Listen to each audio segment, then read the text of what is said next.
Witamy serdecznie wszystkich pasjonatów wyrobów domowych. Dzisiaj porozmawiamy o piwie, ale żeby było ciekawie, to o piwie pogada spirytystka i zuchwały limbrownik.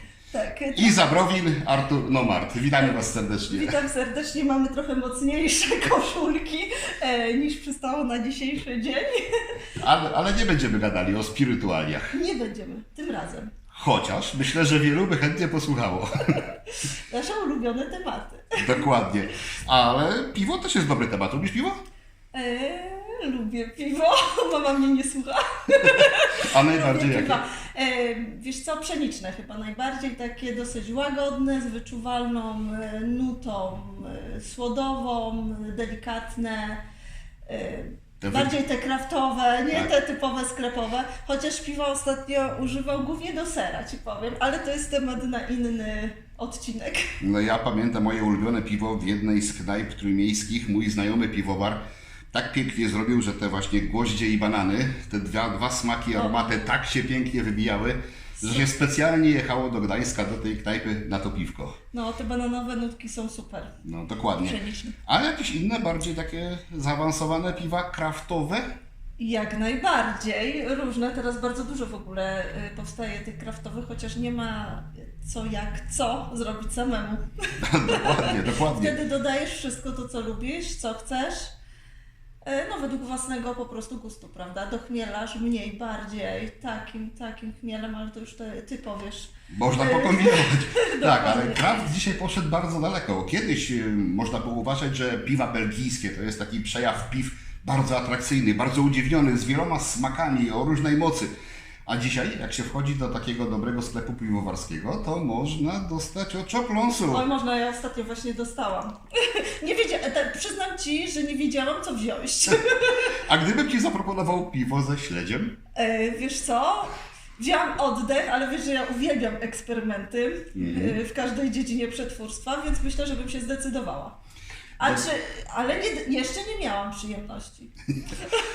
Ja miałem. I nie wiem, czy to do końca była przyjemność, ale to już jest kwestia gustu. Piwo było jak najbardziej dobre, po prostu nie mój smak. Na dzień dzisiejszy w tych piwach kraftowych jest dokładnie wszystko. Tam są różnego rodzaju owoce, różnego rodzaju smaki, różnego rodzaju dodatki i w moim przekonaniu ten kraft nieraz idzie trochę za daleko. Troszeczkę. Ale dusza artysty, twórcy zawsze coś daje. Jak to się, sorry, że Ci przerwam, ale jak to się mówi, najlepsze pomysły trafia się poprzez próby, błędy, eksperymenty, więc... Ale to dlatego trzeba zawsze pisać, co robisz, bo potem tak. zrobisz najlepsze piwo na świecie i za cholerę nie wiesz jak. O kurczę, ja miałam tak. Nie z piwem, ale z serem, ale miałam dokładnie tak, już do tej pory mi nie wychodzi. No tutaj mamy najprostsze składniki piwowarskie, bo generalnie piwo można zrobić taką prostą metodą jak z puszek tutaj stojący. I to nie jest żadna chemia, bo to jest twór naturalny uzyskany z ziarna metodą zacierania, odparowany, zagęszczony. Można oczywiście zrobić to też bezpośrednio z ziarna, Przez zacieranie. z jęczmienia, z pszenicy, z żyta, z ziarna słodowanego i wtedy piwko też oczywiście wyjdzie. Czy można rozpoczynać od tej drogi z ziarnami? Można. Można, natomiast ja i tak proponuję rozpocząć od tutaj gotowych puszek, słodu zapuszkowanego naturalnie, pobawić się z tym i potem kroczek po Coś kroczku, zrobić. jak Dokładnie. najbardziej. No bo prawda jest taka, że z ziaren robili już Egipcjanie kilka tysięcy lat temu i im to wychodziło. Niemniej w procesie produkcji piwa z puszki, a w procesie produkcji piwa z ziarna bardzo wiele się dzieje, są bardzo duże różnice i jeżeli tą metodę opanujemy, to potem wiemy, że tutaj proces przygotowania, fermentacji, butelkowania jest na pewno ok, bo piwo nam wychodzi. To jeżeli będzie piwo robione z ziarna niedobre, to znaczy się, że popełniliśmy błąd na etapie zacierania bądź chmielenia. To już jest ograniczone, a jeżeli od razu rozpoczniemy od ziarna, to tak naprawdę nie wiemy, na którym etapie zrobiliśmy błąd. Dokładnie, masz rację. No dobrze, no to co? Zaczynamy. Co my tu mamy w ogóle? Pokaż mi, bo to są przygotowane przez Przyniosłam Ciebie. tak, kilka puszeczek przyniosłam, nie wiem na co się zdecydujesz. No zobaczymy, co tu masz. Możesz mnie zaskoczyć. Być może takiej mieszanki jeszcze nie robiłam. Mam lagera. Lager. typowego. Piwko jasne, generalnie piwko dolnej fermentacji, ale w tym wypadku jest to górna. Tutaj jest górna, tak jak mówisz, chciałam zaznaczyć, że no najlepiej wychodzi dolnej fermentacji mimo wszystko, ale możemy do tej puszeczki sobie drożdże Tak, wybrać bo dolnej fermentacji. Dokładnie. Wystarczy te drożdże usunąć, które są tutaj, skorzystać z drożdży dolnej fermentacji. I co to jest różnica przede wszystkim, bo górna fermentacja i dolna fermentacja, w uproszczeniu oczywiście, dolna powinna się odbywać w temperaturze 9-13 stopni, maksymalnie do 15, a górna w temperaturach pokojowych dla piw pszenicznych nawet troszeczkę wyższych, bo pszenica powinna w okolicy 24 wręcz Dokładnie. fermentować. Ale teraz łatwo uzyskać tą temperaturę. O, nawet za duża. No, dokładnie. Co tam jeszcze jest? Co tutaj mamy? IP. O, bardzo dobre piwko. Tak, to Wyraźnie oczywiście- mocniej chmielone. Dokładnie tak. Chociaż nie każdy dzień mam na IP. Powiem tak, bo łagodniejsze właśnie lubię, jak na przykład to, O, które twoje Ci teraz ulubione, daję. pszenica, tak? Dokładnie tak. Pszenica. Pale. Pale ale. O, to właśnie, jak nie masz ochoty na IPę, to pewnie masz ochotę na to. A no dobrze, to możemy, jestem za. I słód ciemny. Słód tutaj jest ciemny, ale chyba do tego byśmy może jasne użyli, nie? Zobaczymy. Czy jak chcesz? Zobaczymy, co to jeszcze ma spowy. No dobrze, chmielem. Citrat, typowa Ameryka. Mój ulubiony. Tak. Mój ulubiony. O, to już wiem, w którą stronę będziemy szli. Tak, jeżeli nie pszeniczne, to citra. To jest typowy, lagerowy albo tym podobny chmiel, raczej stosowany na goryczkę, ale nie zawsze. Marynka. Typo nasza klasyka goryczkowa, tak. Dokładnie tak. Można lagera tym wzmocnić fajnie, żeby tak bardziej pilsa zrobić nawet. Podbije wtedy Tak. bardzo fajnie. Znowu Ameryka mozaik. Tak, fajne są te w ogóle. Ciekawe są te amerykańskie chmiele. O i nasz, ja bardzo Tak, lubię aromat lubelskiego, tak. Lubelski, tak. Lubelski, w sumie teraz robią taki eksperyment z lubelskim. Ciemne piwo, ciemny słód i śliwki suszone z żurawiną. A zrób sobie kiedyś, jak lubisz pszenicę, to nie wykorzystaj tej puszki, tylko wykorzystaj słody pszeniczne. Możesz wykorzystać słód jasny i ciemny i do chmielenia użyj tylko lubelskiego. I będzie to taka dark pszeniczny. Tak, dark wheat.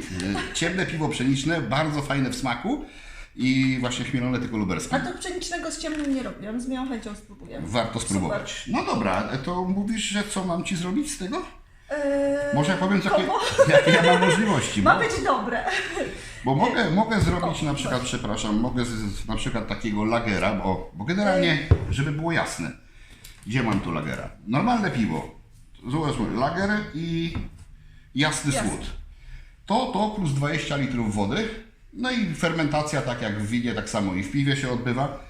I mamy podstawowe piwko zrobione. Ale, bo tak się mówi, że piwka takie puszkowe to są piwa takie określone w smaku i nic to nie można pokombinować, co nie jest prawdą, bo generalnie jeżeli tak postąpimy, no to jest piwo poprawne, bardzo fajne, ale takie normalne w smaku. Ale To ja Ci powiem co do tego zestawu, bo robiłam taki zestaw, dodałam kolendrę i lubelski, rewelacyjny.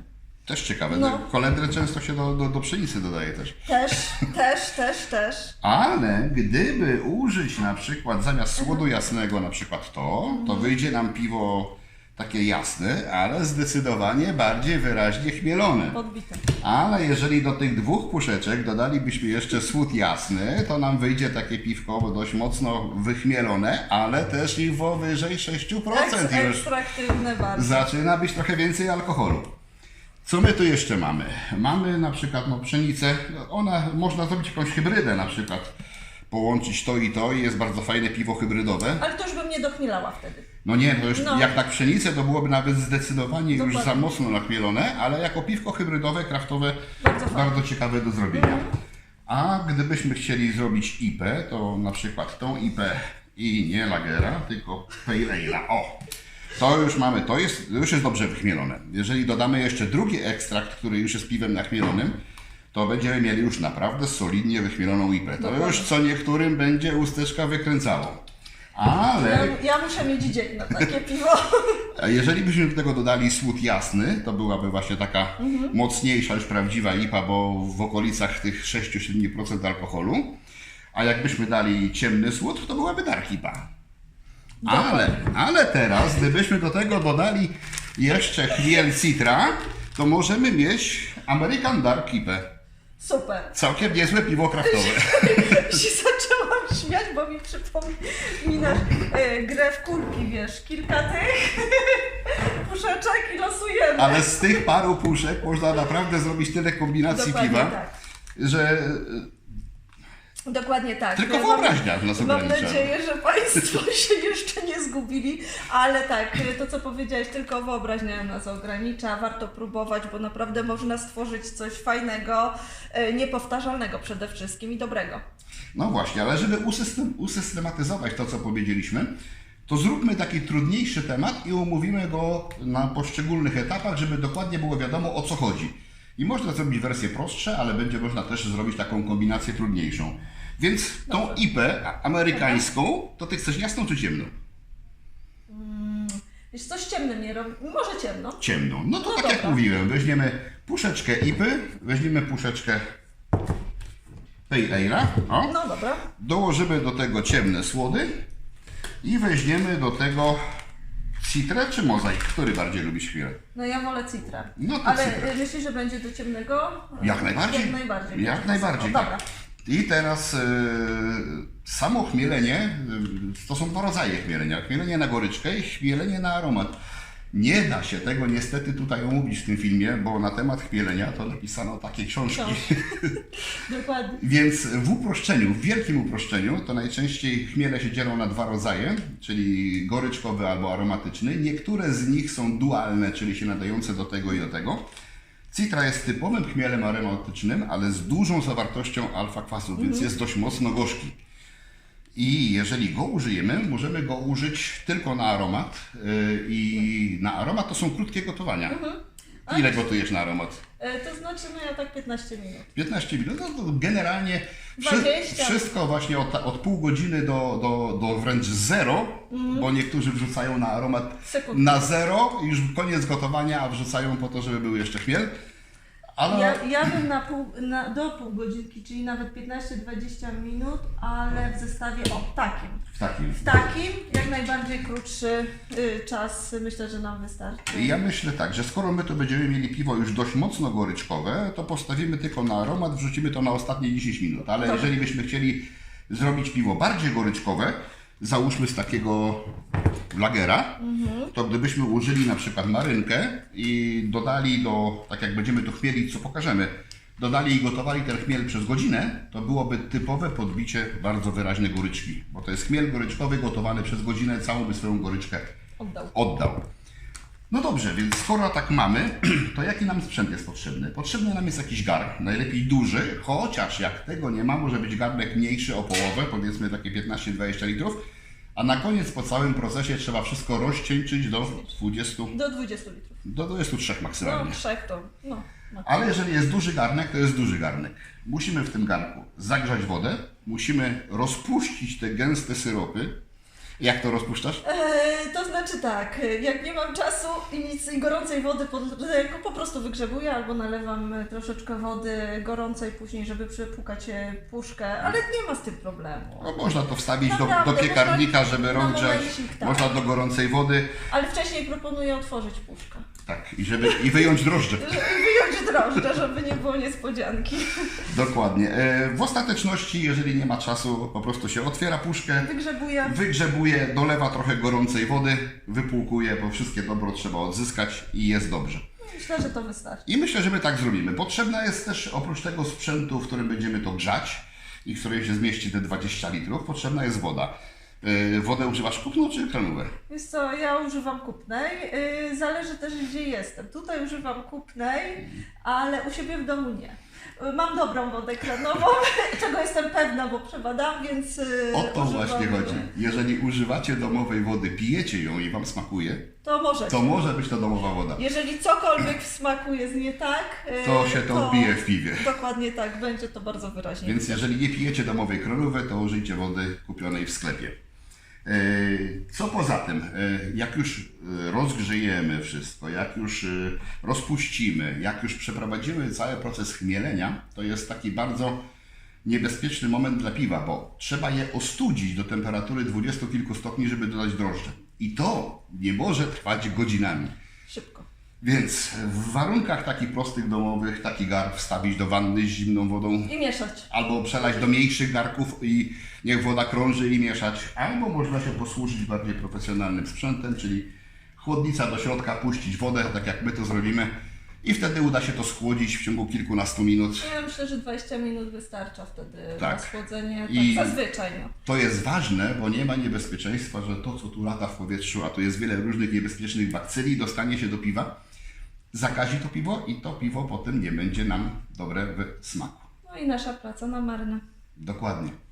Dokładnie. No to co? Zaczynamy od lania wody, teraz już nie będziemy gadać, teraz tylko i wyłącznie pokazujemy, a będzie to tak. Lejemy wodę, dodajemy to, co w puszkach, płuczymy puszki, podgrzewamy do momentu zagotowania i potem się na chwilę włączymy, żeby powiedzieć o chmieleniu. Tak jest, szef. No to działamy.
Na chwileczkę musimy teraz poczekać, to się powinno zacząć powolutku, bardzo powolutku gotować i będziemy chmielić. Tak jak powiedzieliśmy, citra, woreczki masz przygotowane?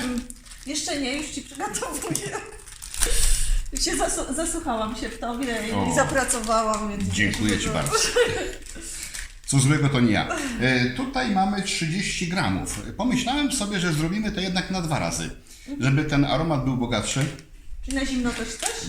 Na zimno, ale damy na 10 i na 5 minut przed. Dobrze. W 2 Okej. różnych porcjach, mniej więcej po połowie, więc wrzucam 1 połowę. Super. Dobra, Powiedzmy. powiedzmy tak. Nie wrzucasz Jeszcze nie. bezpośrednio do tego. Tylko w woreczku takim. To znaczy można, ale to potem jest kłopot z oddzieleniem tego, a w takim woreczku zawsze ten chmiel zostanie. Dobrze, więc go na razie tutaj, daj drugi woreczek. Dobra. Bardzo proszę. Robimy eksperyment, więc sobie pozwolimy, nie odważając. O, tu jest reszta. No tu jest trochę mniej. Ale będzie dobrze. Może Czy przesypiemy. Przesypiemy, tak. Niech to będzie mniej więcej po połowie, bo potem znowu nie będziemy pamiętać, co jak było zrobione, jak wyjdzie najlepsze piwo świata, prawda? Widzę, pierwsza połowa była większa od drugiej. Okej. Dobra. O, Jedna spadła, ale nie będziemy jej szukać. dobrze. To powiedzmy, że teraz już jest bliższe prawdy, że to jest po połowie. Co jest bardzo ważne? Bardzo ważne jest to, że chmiel wrzucimy w momencie, kiedy to będzie wrzało, ale to nie ma być kipiel. Tak, To powinno być powoli. delikatne, bardzo delikatne grzanie. Jeden woreczek wrzucimy o czasie 0, drugi wrzucimy 5 minut później i będziemy gotować go 5 minut, czyli razem cały proces chmielenia 10 minut. Dobrze.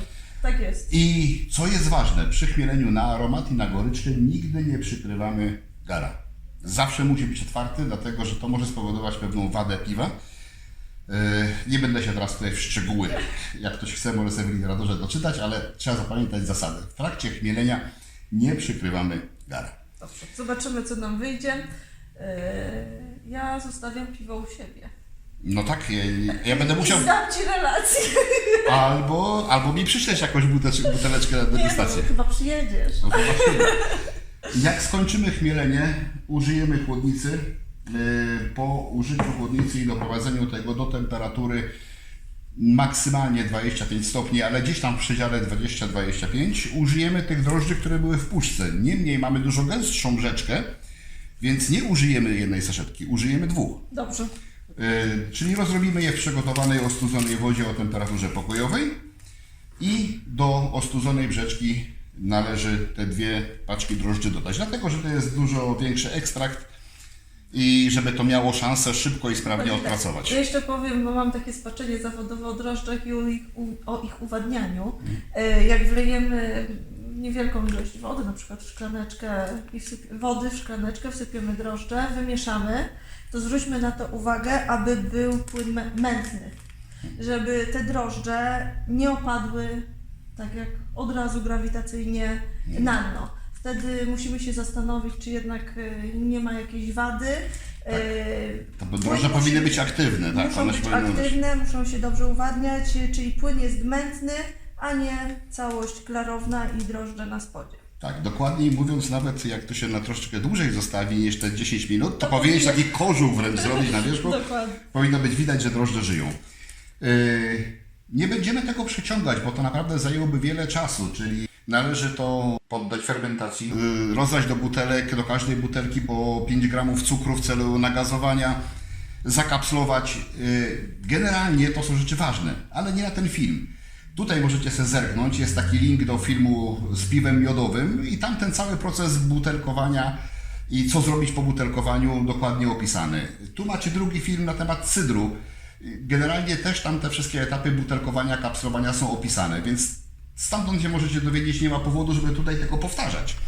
Ale to co najważniejsze, czyli przygotowanie, wykombinowanie, nachmielenie zrobiliśmy na tym filmie, a postaramy się jeszcze zdać relację, co nam z tego wyszło. Czyli jednym słowem zostawiamy Państwu temperaturę do zbadania, żeby było, tak jak Artur powiedział, te 20-25 stopni i dodanie drożdży, fermentacja i zlewanie. Tak. W skrócie. Tak. A później degustacja. I co należy pamiętać, bo być może jeżeli się trochę już piwowarstwem interesowaliście, to że istnieje coś takiego jak fermentacja burzliwa i cicha.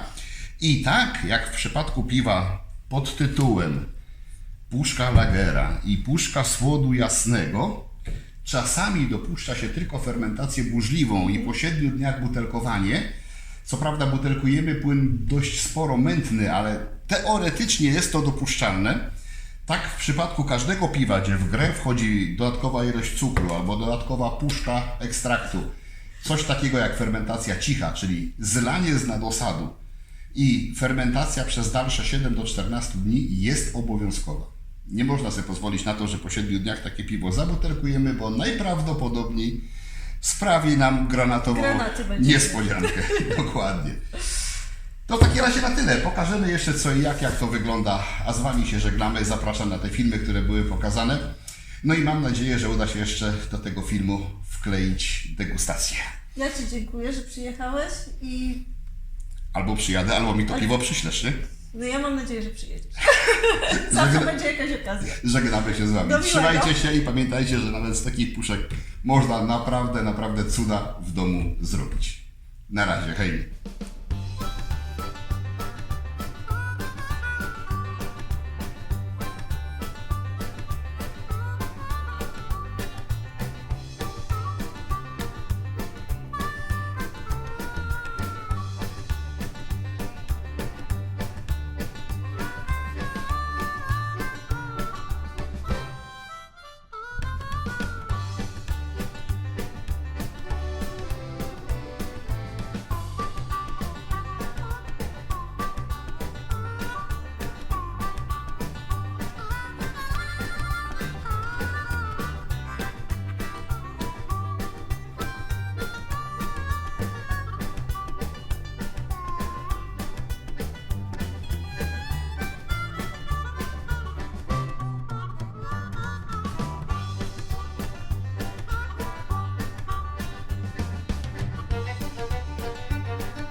Nie dane było mi się spotkać z Izą przy degustacji, chociaż pewnie gdybym poczekał, to by to się udało. To jeszcze za wcześnie, zdecydowanie za wcześnie. Znaczy, dobrze jest na próbę, żeby się przekonać, czy piwo idzie w dobrym kierunku. Ale takie piwo powinno jednak powstać kilka tygodni dłużej, żeby je uznać, że jest w pełni już gotowe do spożycia. Niemniej spróbujemy. Nie za bardzo schłodzone, młode jeszcze, więc może mieć lekki problem z nagazowaniem, ale zobaczymy. A, nie jest tak źle.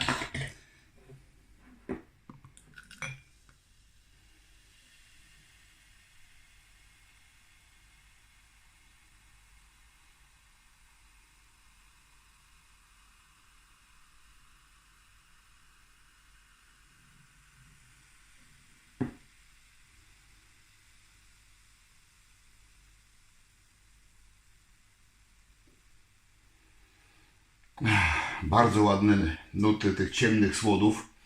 Jednak generalnie ich było dość sporo w tym składzie. A oprócz tego, no już w samym zapachu Amerykę czuć, więc jest. Warto było dochmielać. Muszę się przebić przez tą piankę.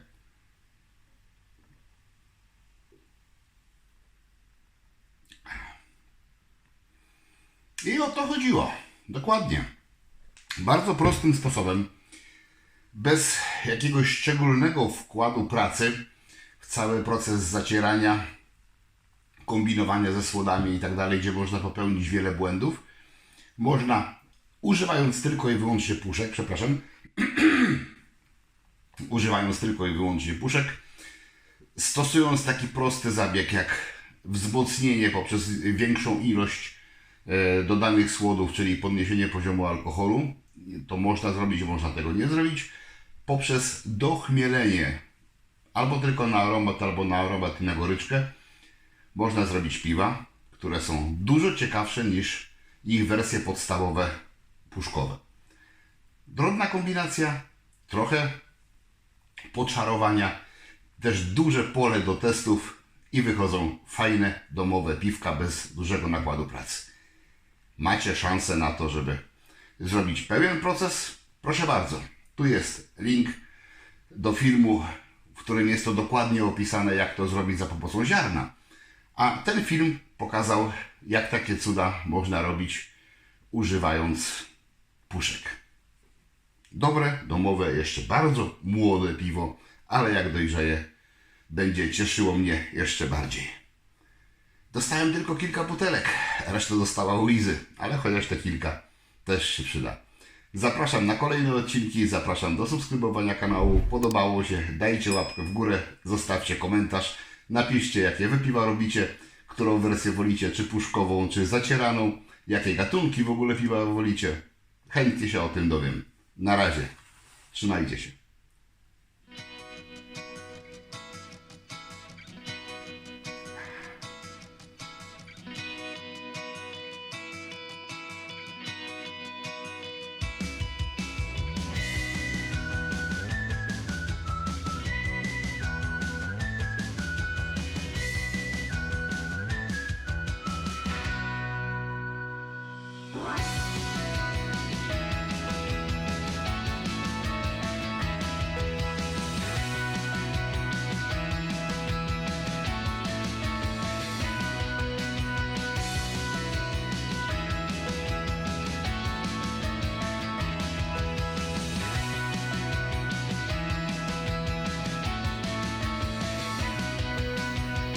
Zapraszam, wpadnijcie na zakupy do mojego sklepu.